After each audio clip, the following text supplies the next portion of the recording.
Hello, नमस्कार. आज आम्ही आलोय आमच्या इथल्या आरोग्य केंद्रामध्ये लाडूच्या लसीकरणासाठी. दोन जिंकली ते.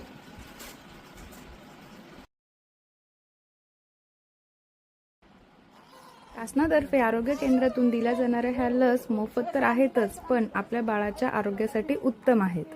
म्हणून आम्ही लाडूचं संपूर्ण लसीकरण हे आरोग्य केंद्रातूनच करायचं असं ठरवलं. तिला आज पल्स पोलिओ आणि रोटा हे 2 ड्रॉप दिले आणि पेंटा, PCV1 आणि IPV1 ह्या 3 लस दिल्या. पैसे टोचलं आपण आपल्या डॅडीला सांगू. काय म्हणायचं मॅडमनं कसं मला टोचलं. डॉक्टर मॅडमच्या पप्पाला पण सांगू. काठीने मारा म्हणायला चांगलं मारा म्हणा. मॅडमचं कट्टी करून दाखवू आपण त्या मॅडमसोबत. आल्यावर लाडूला ताप आला होता तर तिने थोडी चिडचिड केली, पण ती थोड्या वेळाने लगेच झोपली आणि एकदम शांत झोपली.